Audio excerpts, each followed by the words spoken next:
Lesson number 2, Tuesday, January 10th. Honor the Lord. The book of Proverbs is not so much about right and wrong as it is about wisdom and foolishness.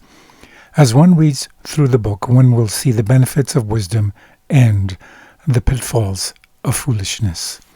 Proverbs 3:1-10 says, My son, forget not my law, but let your heart keep my commandments. For length of days and long life and peace shall they add to you. Let not mercy and truth forsake you. Bind them about your neck, write them upon the table of your heart. So shall you find favor and good understanding in the sight of God and man. Trust in the Lord with all your heart, and lead not to your own understanding. In all your ways acknowledge him, and he shall direct your paths. Be not wise in your own eyes, fear the Lord, and depart from evil. It shall be health to you in your navel, and marrow to your bones. Honor the Lord with your substance, and with the firstfruits of all your increase.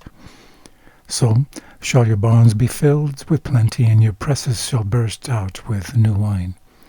My son, despise not the chastening of the Lord, neither be weary of his correction. For whom the Lord loves, he corrects, even as a father, the son in whom he delights. Happy is the man that finds wisdom, and the man that gets understanding. For the merchandise of it is better than the merchandise of silver, and the gain thereof than fine gold. What wonderful promises are given here. Also, what does first fruits of all your increase mean? God asks us to put him first in the management of our possessions as an acknowledgement of his ownership of all things and as a demonstration of our faith in him to provide for us. But even more than this, he says that if we will put him first, then he will bless what's left. For us to do this, that is, to put him first, is an act of faith, an act of trust, a manifestation of trusting in the Lord with all your heart, and indeed not leaning on your own understanding, which is especially important because so often things happen that we cannot understand and cannot make sense of. Nothing, though, should spur us on more in trusting God and his love than thus the cross. When you realize what each one of us has been given in Jesus, not just as our Creator, John 1:1-4, and our Sustainer, Hebrews 1:3, but also as our Redeemer, Revelation 5:9, returning to God the first fruits of whatever we have is indeed the least we could do. From the book Counsels on Stewardship, page 81, it says, Not only does the Lord claim the tithe of his own, but he tells us how it should be reserved for him. He says, Honor the Lord with thy substance, and with the firstfruits of all thine increase. This does not teach that we are to spend our means on ourselves and bring to the Lord the remnant, even though it should be otherwise an honest tithe. Let God's portion be first set apart. God says that if we put him first, our barns will be filled with plenty. Proverbs 3:10.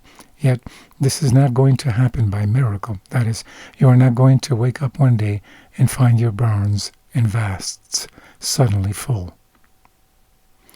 Instead, the Bible is filled with principles about good stewardship, careful planning, and financial responsibility, of which faithfulness to what God calls us to do is our first and foremost responsibility.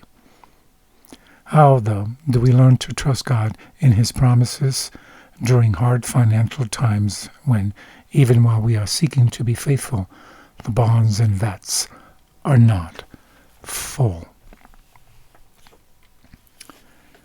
From the book The Faith I Live By, page 160, it says, Honor the Lord with thy substance, and with the firstfruits of all thine increase, so shall thy barns be filled with plenty, and thy presses shall burst out with new wine. Proverbs 3:9-10. This scripture teaches that God, as the giver of all our benefits, has a claim upon them all, that his claim should be our first consideration, and that a special blessing will attend all who honor this claim. All who possess and everything we possess is the Lord's, and we are accountable to him for the use we make of it. In the use of every penny, it will be seen whether we love God supremely and our neighbor as ourselves. Money has great value because it can do great good. In the hands of God's children, it is food for the hungry, drink for the thirsty, and clothing for the naked. From the book Our High Calling, page 199, it says, "Give what you can now, and as you cooperate with Christ, your hand will open to impart still more, and God will refill your hand, that the treasure of truth may be taken to many souls. He will give to you that you may give to others." Have a blessed day.